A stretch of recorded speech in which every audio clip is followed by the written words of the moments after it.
She stalked him at his grandmother's grave, learned his name, and memorized his schedule. When police finally showed up at his house, she'd taken nothing except one single photo of him. If quiet, real-world stalker horror is your thing, subscribe now. This series only gets darker. 2 years ago, his grandmother died. It hit harder than he could have imagined. She'd been more of a parent to him than his actual parents, the one person who stood by him through the roughest stretch of his life. He owes everything good in his life to her. She'd kept her illness secret, not wanting him to worry. About a month after she passed, he started visiting her grave after work, just talking to her. A kind of meditation. It brought him real peace. That peace didn't last. One day, a strange woman appeared at a grave 2 plots over.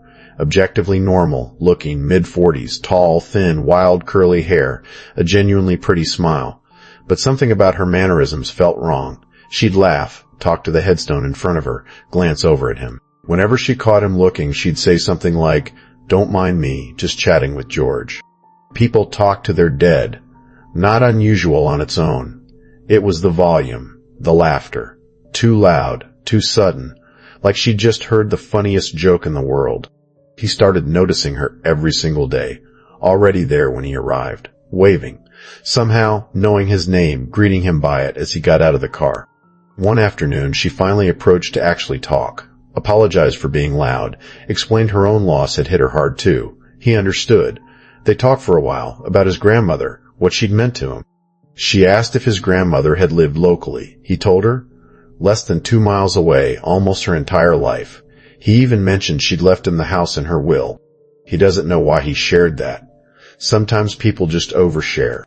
Not wanting daily encounters, he shifted his visits to weekends only. The following Saturday, alone at the grave for the first time in a while, he spotted her at the far exit, sitting at a completely different grave, talking to someone else entirely. He felt bad, more than anything. Concluded she must just be lonely, using the cemetery as some twisted way to connect with people. That night, out with friends visiting from out of town, he got home after 1 a.m. via Uber. Walking up his driveway, he noticed light seeping through his blinds. He never leaves lights on. Ever. Instead of calling police immediately, he decided to check it out himself, convincing himself there had to be some explanation. He crept inside, heard sounds from his bedroom, something being gone through. He hid behind a door, watching through the crack, trying to control his breathing. She emerged, the woman from the cemetery, holding a photo of him from his grandmother's old room. She walked directly past where he was hiding, inches away, and settled onto his living room couch, talking out loud to herself, exactly as she had at the cemetery, talking to George.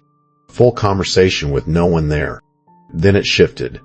Hysterical laughter, cutting off abruptly into screaming, then staring into nothing, crying, then screaming again. He had no idea if he was in danger. Just deeply, helplessly uneasy. Mid-scream she stopped, stood, said to no one, "It's time to go," said she wouldn't want to make him, presumably him, upset, looked around the room and moved out of sight. He heard a brief struggling sound, her giggling through it. Then silence.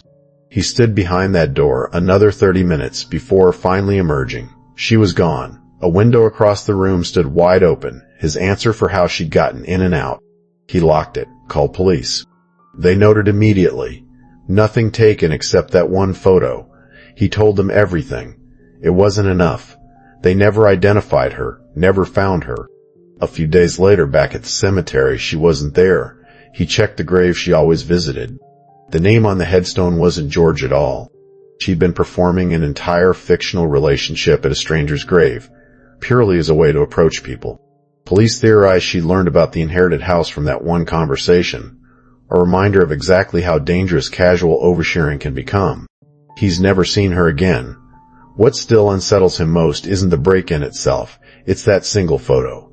Out of everything in that house, including his grandmother's jewelry, she took a picture of his face. Every time he drives into that cemetery now, he's checking over his shoulder.